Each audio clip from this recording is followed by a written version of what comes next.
کہ اگر گھر کے اوپر ڈاکہ پڑے تو کیا چوکیدار نیوٹرل ہو سکتا ہے؟ دیکھیں، یہ ایک جینوئن پاکستان میں ایک آ گیا ہے کراس روڈز، یا ادھر جا سکتے ہیں یا ادھر جا سکتے ہیں.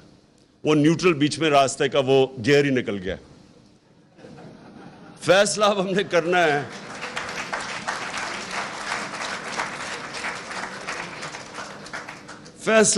ہے کہ اب اس ملک کو یہ جس طرف لے کے جا رہے ہیں اس سے بچانا کیسے ہے.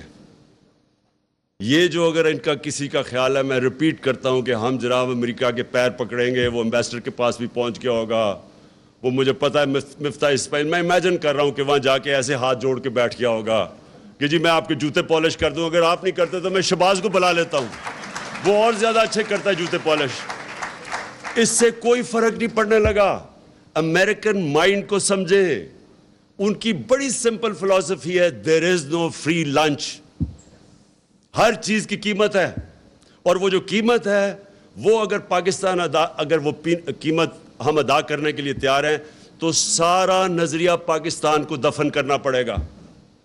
بڑا عظیم اس کا نظریہ تھا، اور اس کا نعرہ تھا کہ پاکستان کا مطلب کیا، لا الہ الا اللہ. یہ بڑا عظیم نعرہ ہے، یہ خودداری کا نعرہ ہے، غیرت کا نعرہ ہے.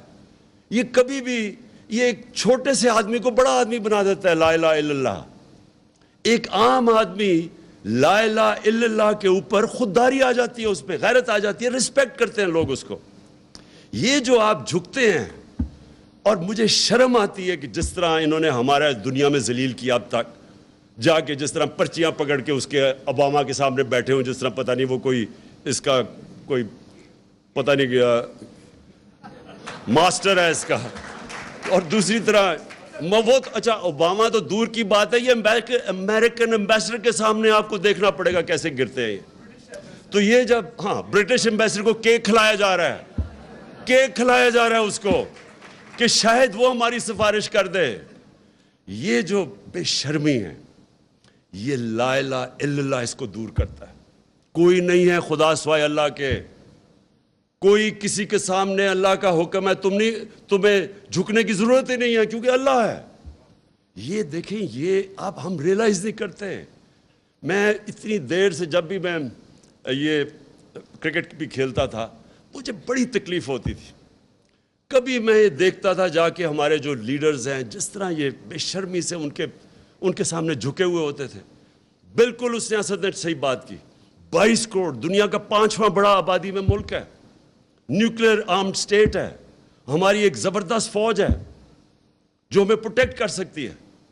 ہماری عوام جب موقع ملتا ہے اوورسیز پاکستانی میں ایسا ٹیلنٹ بیٹھا ہوا ہے، ایکسل کرتے ہیں.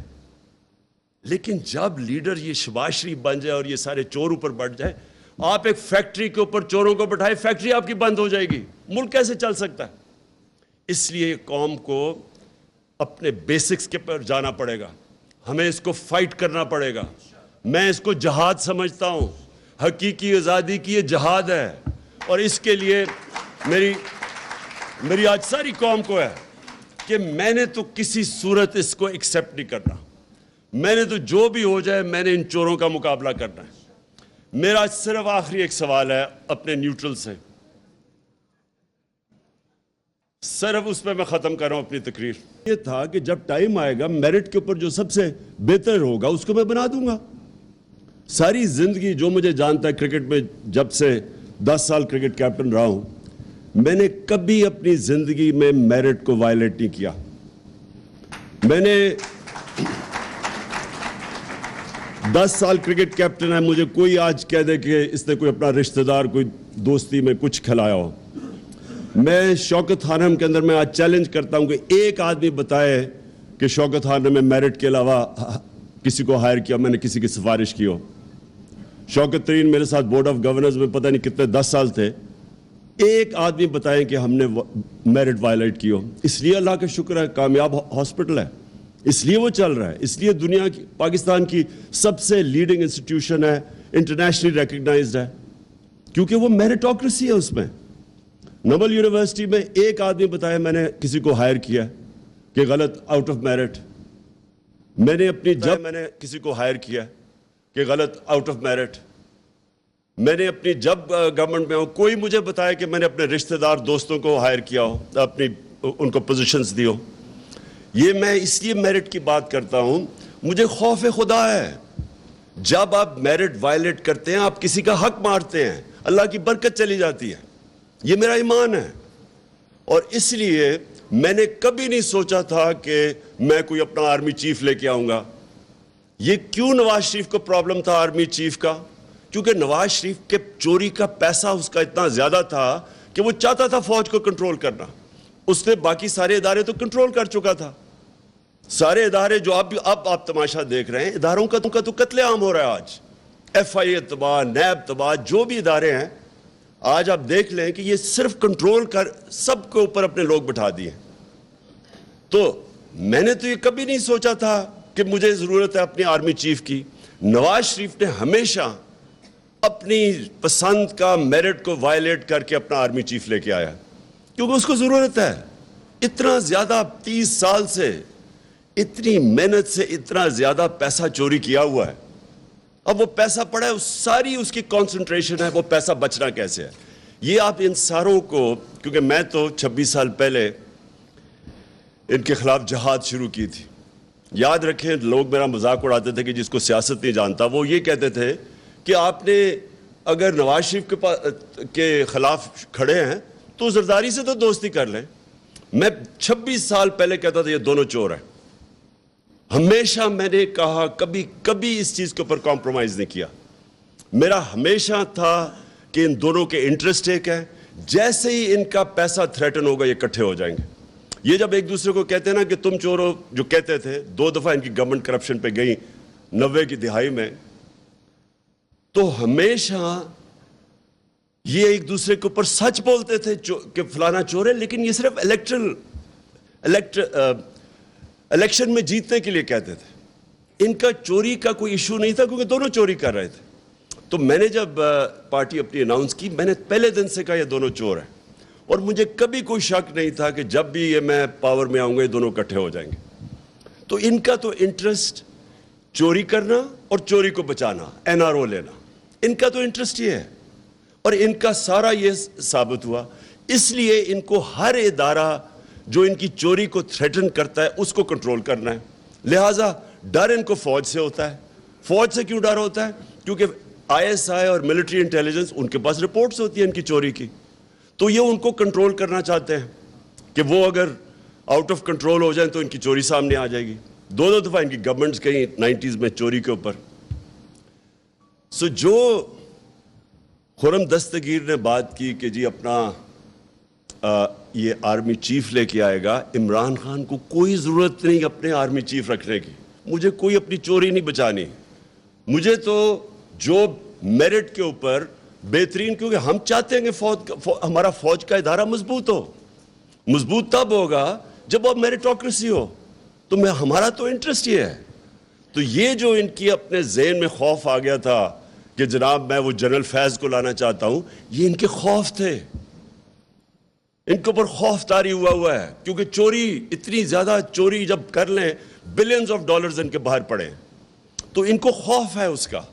اس خوف کی وجہ سے یہ پینک کر رہے تھے کہ اوہو, یہ اگر وہ نومبر کے اندر اپنا آرمی چیف رکھ لیا تو یہ ملک کو تباہ ہو جائے گا, یعنی ان کی فیوچر تباہ ہو جائے گی. لیکن میں جو مین تھی, میں اب اس کے اوپر آنا چاہتا ہوں. دیکھیں, پہلے تو یہ سمجھ لیں کہ امریکہ جب رجیم چینج کرتا ہے تو کیا امریکہ رجیم چینج کرتا ہے دوسرے ملکوں کی بہتری کے لیے؟ اوپر سے تو وہ کہتے ہیں کہ ڈیموکریسی اور ڈیموکریسی, ہم دنیا میں ڈیموکریسی لانا چاہتے ہیں, فری ورلڈ, یہ تو سارا ریٹرک ہے. لیکن رجیم چینج جب بھی ہوتا ہے وہ لوگوں کو, ملکوں کو استعمال کرتے ہیں اپنے انٹرسٹ, اپنے فورن پالیسی کو آگے بڑھانے کے لیے. تو جو رجیم چینج ہوتا ہے, پہلے تو یہ کلیئر ہو جائے, وہ امریکہ اپنے انٹرسٹ کے لیے کرتا ہے, وہ ہمارے انٹرسٹ کے لیے نہیں کرتا. اب کیا ہمارے انٹرسٹ میں ہے کہ ہم بیسز دیں امریکہ کو؟ کیا یہ ہمارے انٹرسٹ میں ہے؟ کیا ہمیں پتہ نہیں چلا کہ ابھی یہ جو وار آن ٹیرر ہوئی تھی, اس میں جو ہماری تباہی ہوئی, یہ اسلام آباد ایک فورٹریس بنا ہوا تھا, خود کش حملے ہو رہے تھے, کرکٹ ٹیم یہاں ٹور نہیں کرتی تھی, انویسٹر تو بڑی دور کی بات ہے. کیا یہاں میریٹ کے اندر جو بم بلاسٹ ہوا, تو ہمیں سب کو پتا ہے کہ ہم استعمال ہوئے تھے اس میں. ہمیں ایک ہمارے سربراہ کو دھمکی دی گئی تھی تب بھی کہ we will bomb you into stone age, اگر آپ ہماری جنگ میں نہیں شامل ہوں گے. اور ہم شامل ہوئے, جھوٹ بولا ہمارے سے. مجھے یاد ہے میں وہ میٹنگز میں تھا کہ نہیں جی ہم تو ان کو صرف لاجسٹیکل سپورٹ دے رہے ہیں. ادھر سے شروع ہوا. میرے اسمبلی میں تقریر ہے جب انہوں نے فوجیں بھیجنی شروع کی اپنی وزیرستان میں نے ان کو سمجھایا. کیونکہ اگر آپ نے تاریخ پڑھی ہو, سارے اس علاقے کی تاریخ پڑھی ہو, اتنی اسٹوپڈیٹی کبھی بھی کسی ہمیں نہیں کرنی چاہیے تھی. مجھے ابھی بھی یاد ہے میں نے سپیچ کی کہ میں وہ علاقوں کو کیوں بہتر جانتا تھا. میں نے ایک ٹریول بک لکھی تھی سارے قبائلی علاقے میں پھر کے. اس ٹریول بک میں جب آپ نے تاریخ پڑھی ہو تو آپ کو پتا ہونا چاہیے, آپ کو یا پتا یا نہیں, کہ جو سب سے زیادہ انگریز فوجی مرا تھا وہ وزیرستان میں مرا تھا, یہ قبائلی علاقے میں مرا تھا. 80 سال کے اندر سب سے زیادہ ان کی کیجولٹیز ادھر ہوئی تھی, اور 1947 تک وہ ان کی کیجولٹیز ہوتی رہی تھی. باقی ہندوستان میں امن تھا 1857 کے بعد, لیکن قبائلی علاقے میں کانسٹنٹلی کہیں نہ کہیں لڑائی ہو رہی تھی. 1935 میں آدھی برٹش انڈین آرمی اس کے باہر تھی, وزیرستان کے باہر. ہمیں جس طرح پورا امن تھا, ہمارا ایک فوجی نہیں تھا, ایک چوکی نہیں تھی پولیس کی, وہاں ٹوٹل جدھر ہمیں نہ ہمارا کوئی خرچہ تھا نہ کچھ تھا, وہ ہماری فوج تھی. ہم نے اتنا بڑا ظلم کیا وہاں فوج بھجوا کے. اور مجھے ابھی بھی یاد ہے 2003-04 میں جب فوج بھجوائی امریکہ کے پریشر کے اوپر. پھر میں ذرا اب آپ کو ایک انسیڈنٹ بتاؤں. لوگوں کو تو پتہ نہیں تھا کیا ہوا وہاں. لوگوں کو تو وہی جو پیسہ چلا تھا ابھی رجیم چینج کے اوپر ہمارے پہ چلا, جو مصدق کے اوپر چلایا گیا. جب اس کو پہلے تو بدنام کرتے ہیں نا کسی کو, جب رجیم چینج کرنا ہو پہلے میڈیا پہ پیسہ چلتا ہے. تب بھی میڈیا پہ پیسہ چل رہا تھا. مجھے طالبان خان کہہ رہے تھے کہ یہ جی پرو ٹیررسٹ ہے, یہ اس کے خلاف ہے, یہ دہشت گردوں کے ساتھ ہے. مجھے تب یاد ہے کہ اتنی بڑی کیمپین چلی کہ جی جو بھی کہے کہ یہ جی اس جنگ میں نہ شرکت کرو, یہ ہماری جنگ نہیں ہے, جو بھی کہے اس کے پیچھے پورا میڈیا اٹیک آ جائے. اور لوگوں کو پتہ ہی نہیں تھا قبائلی علاقے کا. میں تو جانتا تھا. تو مجھے یاد ہے میں ملا جنرل اورکزئی کو. یہ بڑا امپورٹنٹ ہے آپ کے لیے سمجھنا کہ اس ملک سے ہوا کیا تھا. جنرل اورکزئی اس وقت کمانڈر تھے ساری جو ہماری آرمی تھی قبائلی علاقے میں. تو وہ کہتے کہ ہم نے ایک اکارڈ سائن کیا 2006 میں کے قریب, ایک وزیرستان اکارڈ کیا. تو کہتا ہے امریکنز کا ایک بڑا ہائی لیول ڈیلیگیشن آیا ہمارے ساتھ پوچھنے, ہمارے سے بات چیت کرنے کے لیے. ریگولر ملاقات ہوتی تھی, ہم ان کے ایلائے تھے. وہ اور بات ہے کہ ہم ان کے ایلائے تھے, وہ ہمارے اوپر ہی بمباری کر رہے تھے. تو وہ جب بات کر رہے تو یہ ایکسپلین کر رہے تھے ان کو کہ ہم نے کیوں ان سے یہ پیس اکارڈ کیا ہے. انہوں نے بتایا کہ ہماری کیجولٹیز بہت زیادہ ہو رہی تھیں, ہم پاکستان کی فوج کی کیجولٹیز ہو رہی تھیں. تو وہ ایک کہتا ان کا جو ایک سینئر آدمی وہ چپ کر کے سنتا رہا. جب ہم نے اس کو ایکسپلین کر دیا کہ جی ہمارے یہ مسئلے تھے اس لیے ہم نے وزیرستان اکارڈ سائن کیا ہے, تو وہ کہتا وہ سینئر جو ان کا آفیشل تھا وہ کہتا یہ ذرا سنیں, we are paying you to fight not to have peace accords. حکم دیا اور انہوں نے اکارڈ توڑوایا, ڈرون اٹیک کر کے توڑوایا اکارڈ. تو ہم مر رہے تھے یہاں, ہم یعنی کوئی پاکستانی ادھر بھی مر رہا ہے ادھر بھی مر رہا ہے, ہمارے اوپر ڈرون اٹیکس ہو رہے تھے. مجھے آج بتائیں کہ ایک جگہ کبھی کسی نے اپریشیٹ کیا ہے کہ جس ملک نے ان کے ساتھ وار آن ٹیرر کے اندر سب سے زیادہ قربانیاں دیں, ایک جگہ اپریسیشن ہوئی ہے؟ وہ اس لیے نہیں ہوئی کہ ہم نے اپنے آپ کو استعمال ہونے دیا. تو میں جب یہ کہہ رہا تھا کہ یہ بیسز کے اوپر ایبسلیوٹلی ناٹ, وہ اس لیے کہ میرے ملک کا انٹرسٹ ہے. ہم کیوں کسی کی جنگ میں شامل ہوں؟ ہم اگر افغانستان کے اندر اب طالبان کی گورنمنٹ ہے, ہمیں کیا ضرورت ہے کہ ان کو یہاں سے کوئی ادھر اٹیک جائے یا وہ کچھ کرے, اور ہمیں کیا ضرورت پڑی ہوئی ہے کہ ہم ویسی کمبیٹنٹ بن جائیں. آپ جتنے مرضی کہیں کہ نہیں جی ہم صفائیاں پیش کریں, لیکن جیسے ہی آپ کی زمین استعمال ہوگی آپ آٹومیٹکلی ان کے ساتھ ان کے شامل ہو جائیں گے ان کی جنگ میں. اس لیے یہ ہمارا انٹرسٹ ہے.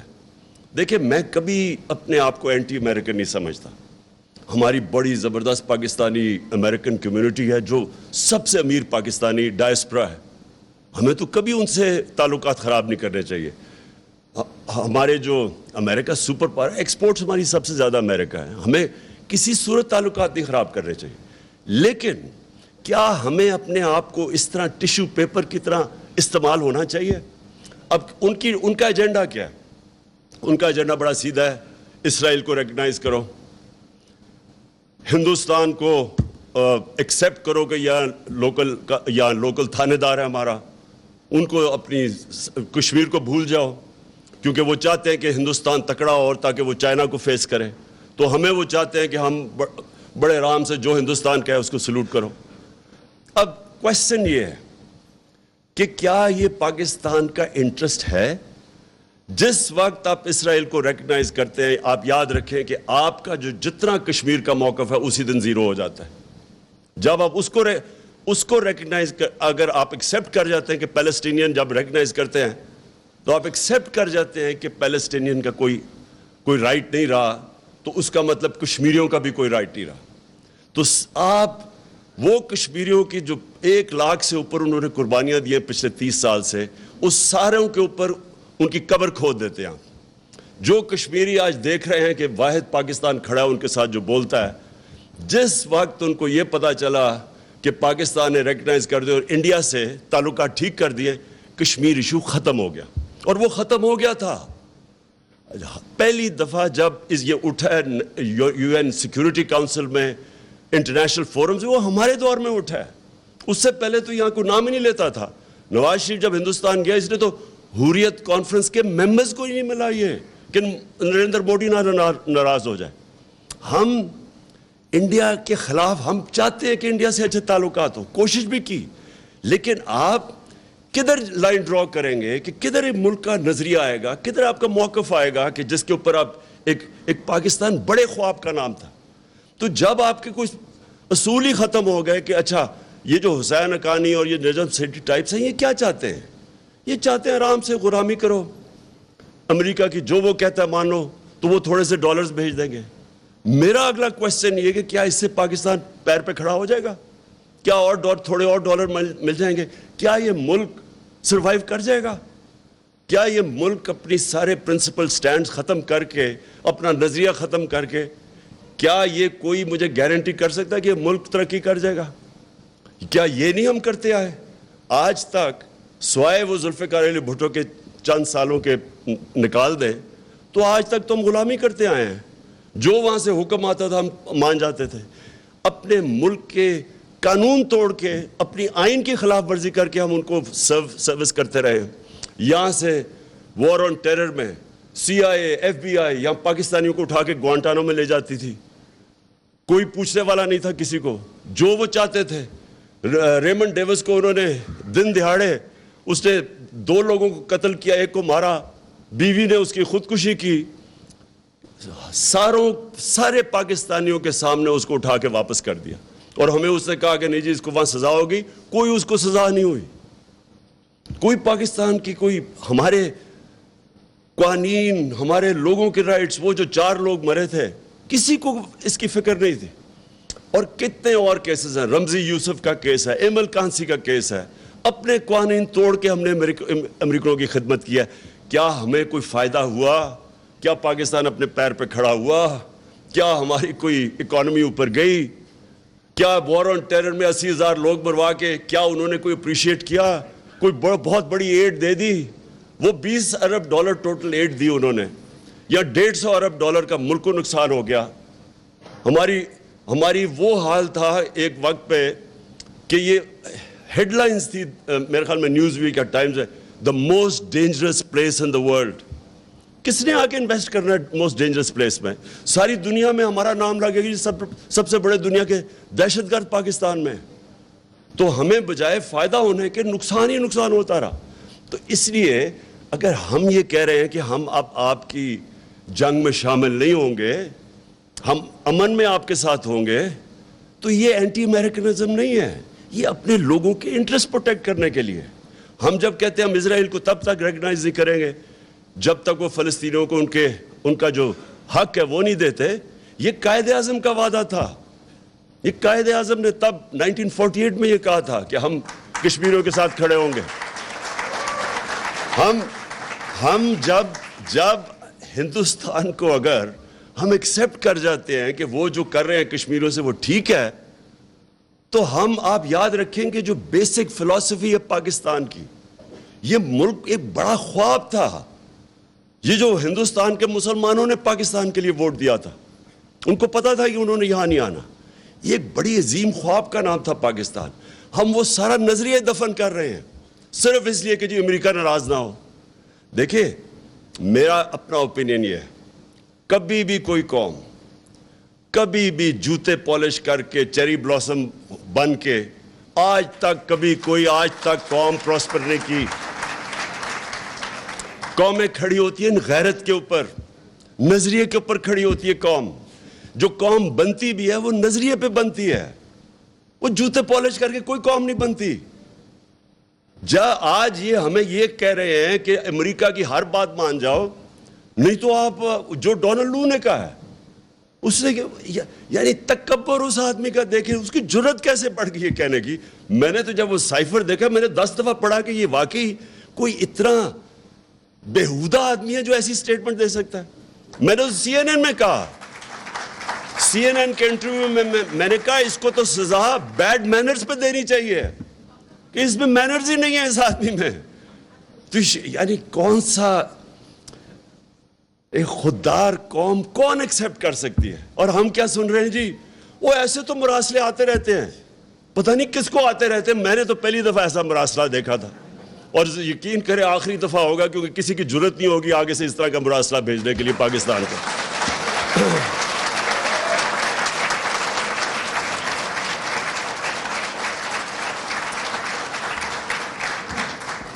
دیکھیں جی, ایک بس اب سنیں ذرا میری بات. دیکھیں یہ بڑا امپورٹنٹ ہے. اب ہم کھڑے کدھر ہیں؟ ہم ادھر ہیں.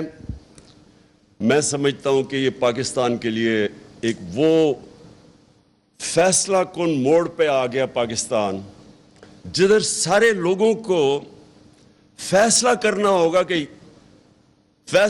ہوگا یا انہوں نے ایک راستہ لینا ہے پاکستان کی ایک خودداری کا, اور ایک مشکل راستہ ہے پاکستان کی حقیقی آزادی کا, یا ان چور ڈاکوؤں کو جو اوپر ہم.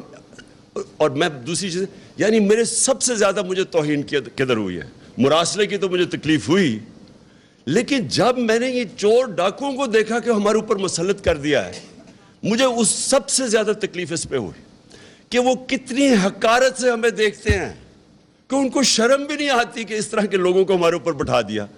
اپنے ملک کے اندر دیکھیں, میں مغربی سویلائزیشن کو سب سے بہتر جانتا ہوں. اپنے ملک کے اندر میں آپ کو لکھ کے دیتا ہوں کہ بیل کے اوپر کوئی ہو, ضمانت پہ کوئی ہو, اس کو کوئی نوکری لے کے دکھا دے. یہ ناممکن ہے کہ 60% کیبنٹ بیل کے اوپر ہو, اربوں روپے کے کرپشن کے کیسز ہوں, اور آپ ان کو ایک ملک کے اوپر بٹھا دیں. یعنی اس سے زیادہ ہماری توہین کیا ہوگی؟ یعنی یہ صرف یہی نہیں ہے کہ انہوں نے چوروں کو اوپر بٹھا دیا جو 30 سال سے چوری کر رہے تھے. اس سے زیادہ بڑی چیز ہے کہ انہوں نے ہمارے ملک کی اخلاقیات کو کتنا نیچا دیکھا ہوگا. یعنی وہ کیا سمجھتے ہوں گے کہ ہم کتنے گرے ہوئے لوگ ہیں کہ ہم چپ کر کے ان چوروں کو قبول کر لیں گے. اس سے زیادہ شرمناک چیز, دیکھیں میں نے دنیا دیکھی ہے, میں اس لیے کہہ رہا ہوں, میں نے دنیا کے اندر کسی خوددار ملک کے اندر اس طرح کی چیز کو تصور بھی نہیں کر سکتا. میں جب یہ دیکھ رہا تھا, جب مجھے یہ پتا چلا اس سازش کا, اور سازش کا مجھے سال پہلے اندازہ ہو گیا تھا کہ گیم شروع ہوئی ہے, تو میں جب بھی میں سوچتا تھا نا, تو میں ہمیشہ سوچتا تھا کہ یہ سازش کیسے ہوگی. کیا شہباز شریف کو ملک کا کوئی پرائم منسٹر بنا دے گا؟ لوگ کہتے ہیں کہ دیکھیں یہ عمران صاحب آپ نے کیا کچھ نہیں, جب آپ کو پتا تھا سازش ہو رہی ہے کیوں نہیں کچھ کیا. میں یقین کرو، میں آنیسٹلی آپ کو ایک بات آج بتا رہا ہوں، میں تصور بھی نہیں کر سکتا کہ کوئی شہباز شریف کو ملک کا پرائم منسٹر بنا دے گا۔ میں نے ایک دن میں نے نیوٹرل سے بات کی،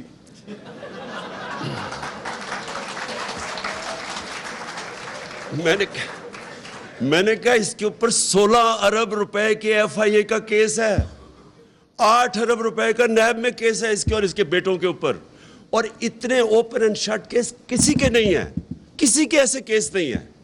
آپ حیران ہو جائیں گے کہ اتنا بلیک اینڈ وائٹ، یعنی نواز شریف کا تو چلے پھر بھی اس نے اپنے نام پہ کچھ نہیں کیا، بیٹی کے نام پہ فلیٹس لیے، اس کا تو ڈائریکٹلی یہ اور اس کے بیٹے امپلیکیٹڈ ہے اس میں۔ اور کسی اور ملک میں 1 سال پہلے ان تینوں نے جیل میں ہونا تھا، یہاں میں سوچا، میں نے کہا یہ کوئی سوچ سکتا ہے کہ 16 ارب کے کیسز وہ اور 8 ارب کے نیب میں، اور ایسے کیسز، یعنی اتنا، وہ کہتے ہیں نا نقل میں بھی عقل چاہیے، اتنے بھونڈے طریقے سے انہوں نے چوری کیا ہے کہ اس میں بچ ہی کوئی نہیں سکتا۔ اگر کوئی عام آدمی ہوتا نا، آپ یقین کریں وہ 2 ہفتے میں یہاں اس ملک میں جیل میں ڈال دینا تھا اس کو۔ تو میں اس لیے وہ کہتے ہیں نا کہ آپ نے تیاری نہیں ہے، کچھ نہیں کیا، میں آخری منٹ تک سوچتا رہا کہ نہیں یہ نہیں ہو سکتا، کہ اس کو نہیں بنا سکتے۔ دیکھیں یہ کیوں فیصلہ کن وقت ہے، کیونکہ اب اس سیٹ اپ کو ملک کے اوپر مسلط کرنے کے لیے سارا ملک کے اداروں کو تباہ کرنا پڑے گا۔ اگر یہ جو سیٹ اپ ہے اس کو لوگوں کو ہضم کروانے کے لیے جو قدم اٹھائے جا رہے ہیں، یہ اصل میں پاکستان کی ڈسٹرکشن ہے۔ کیسے؟ نمبر 1، پارلیمنٹ تو ہوگی تباہ۔ یہ اگر راجہ ریاض پارلیمنٹ کے اندر اپوزیشن لیڈر ہے، آپ سمجھ جائیں کہ اس پارلیمنٹ کی کیا اہمیت رہ گئی۔ ابھی یہ بجٹ پاس ہو رہا ہے نا، وہ راجہ ریاض اگر اس کو اپوز کرے، آپ سمجھ جائیں کہ پارلیمنٹ کی تو ختم ہو گئی۔ ادھر جو پنجاب کے اندر مذاق ہو رہا ہے، جو پنجاب میں مذاق ہو رہا ہے، یعنی یہ جمہوریت کی توہین ہے۔ یہ ہماری عدلیہ کے لیے بہت بڑا چیلنج ہے کہ جس طرح کی چیزیں کی جا رہی ہیں، وہ مجرم نمبر 2 اس کو مسلط کرنے پہ پنجاب میں آپ یقین کریں کہ جمہوریت کی پارلیمنٹ کی دھجیاں اڑائی جا رہی ہیں۔ ایک وہ ایوان اقبال کے اندر پارلیمنٹ چل رہی ہے، تو دوسری چل رہی ہے پارلیمنٹ ہاؤس میں، مذاق ہو رہا ہے۔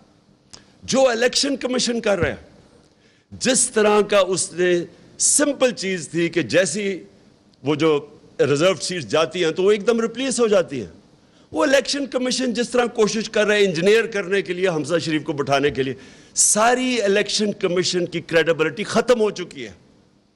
آج کوئی کسی میں یہ نہ کہے کہ ختم ہو جائے گی، اس کی کریڈیبلٹی ختم ہو چکی ہے۔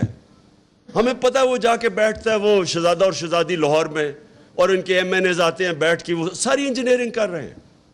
جو وہ آدمی بٹھایا ہوا ہے انہوں نے لاہور کے اندر، ایک بریگیڈیئر رانجھا ہوتے تھے جنہوں نے 2013 میں ساری انجینئرنگ کی تھی نون لیگ کے لیے، اور اب جو ہو رہا ہے اس سے کیا ہو رہا ہے؟ اس سے نقصان صرف پاکستان کی جمہوریت کو ہو رہا ہے۔ جب آپ کی الیکشن کے اوپر اتنا بڑا کوسچن مارک آ جائے کہ جس طرح کی انجینئرنگ سے وہ آپ کوشش کریں 20 حلقے جتانے کے لیے ان کو، یا کسی طرح وہ حمزہ شہزادہ شریف بن جائے آ کے چیف منسٹر، یہ الیکشن کمیشن، جمہوریت کی تباہی، پاکستان کے جسٹس سسٹم کی تباہی، اور جو سب سے امپورٹنٹ چیز جس کی تباہی ہے، پاکستان کی مورالٹی کی، مورل سٹینڈرڈز کی۔ دیکھیں مورالٹی کے اوپر کھڑا ہوتا ہے ملک۔ پلیز ایک چیز یاد رکھیں، کیونکہ میں نے تو بڑا کلوزلی دیکھا ہوا ہے برطانیہ کا سسٹم اور جو پاکستان کا، کیونکہ میں تو 25-30 سال بیچ میں رہتا تھا کرکٹ کی وجہ سے۔ دیکھیں جو ملک کھڑا ہوتا ہے نا، وہ کھڑا ہی ہوتا ہے ایک چیز پہ، مورل ویلیوز پہ۔ نبی صلی اللہ علیہ وسلم نے جو مدینہ کی ریاست سیٹ اپ کی تھی، میں اس لیے لوگوں کو بار بار سمجھاتا ہوں کہ ہمارا جو ماڈل ہے وہ دنیا نے اڈاپٹ کیا ہوا ہے مدینہ کی ریاست کا۔ میں نے مدینہ کی ریاست کی اس لیے بات کرتا ہوں کہ وہ اصول جو انہوں نے سیٹ اپ کیے تھے مدینہ میں، وہ آج جو کامیاب ویسٹرن ڈیموکریسی ہے اس میں وہ اصول اڈاپٹ کیے ہوئے ہیں. جو امر بالمعروف ہے, اللہ کا حکم ہے کہ اچھائی کے ساتھ کھڑی ہو, وہ کیا ہے کہ معاشرہ برائی کو فائٹ کرتا ہے. اب آپ کے سامنے یہ تماشا ہو گیا ہے کہ ان چوروں کو اوپر بٹھا دیا ہے. یہ معاشرے کے اوپر اللہ نے فرض کیا ہوا کہ آپ نے اس کے خلاف کھڑے ہونا ہے. یہ معاشرے کی ذمہ داری ہے, یہ عمران خان کی اکیلے کی ذمہ داری نہیں ہے, یہ میری پارٹی کی ذمہ داری نہیں ہے, یہ قوم کی ذمہ داری ہے. اللہ کا حکم ہے امر بالمعروف, سچائی اور حق کے ساتھ کھڑے ہو, برائی کے خلاف کھڑے ہو. اللہ نے آپ کو نیوٹرل رہنا کی اجازت نہیں دی, کوئی اجازت نہیں دی اس نے کہا سائیڈز لو. اور معاشرے کی جو بنیاد ہے وہ مورل سٹینڈرڈز پہ کھڑی ہوتی ہے. جرمنی جاپان کو بمباری مار کے انہوں نے تباہ کر دیا 1945 کے بعد. بلڈنگز نہیں کھڑی, تصویریں دیکھیں ذرا, ایک بلڈنگ نہیں نظر آتی کھڑی. وہ 10 سالوں میں دونوں ملک کھڑے ہو گئے, کیونکہ موریلٹی کے اوپر اور انصاف کو آپ بمباری سے نہیں ختم کر سکتے. جو قوم جس کی موریلٹی انٹیکٹ ہوتی ہے اس کو آپ ختم ہی نہیں کر سکتے. ختم کرتے ہیں جب ایک قوم کی موریلٹی ختم ہوتی ہے, آپ کو بمباری کی ضرورت نہیں پڑتی. میرے سامنے ہماری زندگی میں بیروت ہوتا تھا, دبئی. ہماری زندگی میں ساری دنیا چھٹیاں بنانے کے لیے بیروت جاتی تھی. لیبنان ایک سب سے خوشحال طبقہ تھا سارے مڈل ایسٹ میں. آج اس کے ذرا حالات دیکھیں, 70% لوگ غربت سے نیچے گر گئے. کوئی کسی نے بمباری نہیں کی. ان کی کرپشن نے, کرپشن ہوتی ہے جب آپ کی مورل سٹینڈرڈز گر جاتی ہیں, جب کرپشن آ جاتی ہے, ان کی کرپشن نے ختم کر دیا لیبنان کو. آج وہاں غربت ہے, لوگ چھوڑ کے جا رہے ہیں باہر. جو ہمارے ظلم کیا ہے, یہ امریکہ کو تو فائدہ ہو گیا, وہ تو انہوں نے رجیم چینج کر دی. ان کا مقصد ہماری بہتری تو نہیں تھی, وہ تو اپنے آپ کو, پاکستان کو پھر استعمال کرنا چاہتے ہیں.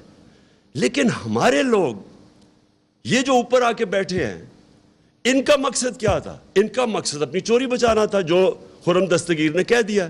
اب جب چوری بچانی ہے تو چوری بچانے کے لیے یہ پھر سے میں ریپیٹ کرتا ہوں, اپنے سارے انصاف کے اداروں کے قبر کھود دیا انہوں نے. جو انہوں نے نیب کے امینڈمنٹس کیے ہیں, اس کا تو سمپل مطلب یہ ہے کہ وائٹ کالر کرائم کو اب پاکستان میں اجازت دے دی ہے. صرف وہ بھینس چور اور گاڑی چور اور وہ سائیکل چوروں کو پکڑ کے جیلوں میں ڈالو, باقی ان کو تو اجازت مل گئی ہے. وائٹ کالر کرائم دنیا میں پکڑنا مشکل ہوتی ہے, اس کے لیے آپ کو بڑے وکیل چاہیے, سیٹ اپ چاہیے. تو وہ بڑی مشکل سے نیب بنی تھی, نیب نے اچھے برے کام کیے, وہ کئی دفعہ ان کو اجازت دی گئی. ہمارے دور میں اجازت دی نیب کو. ہمارے دور میں 480 ارب روپیہ نیب نے ریٹریو کیا تھا 3.5 سالوں میں. اس سے پہلے 18 سال میں 280 ارب روپیہ ریٹریو کیا تھا, کیونکہ ہم نے نیب کو چھوڑا ہوا تھا, ہم کوئی اس کو پریشر نہیں کر رہے تھے. اب انہوں نے آ کے نیب ختم کر دیا. اس انٹیریئر ثناء اللہ کے نیچے جب نیب ہوئے گی, آپ خود ہی اندازہ لگائیں کہ وہ نیب نے کیا کرنا ہے. اب وہ صرف وکٹمائز کریں گے, لوگوں کو تنگ کرے گی, استعمال کریں گے, ایف آئی اے کو استعمال کریں گے کیسز بنانے کے لیے. تو یہ ادارے تو ختم ہو گئے اب.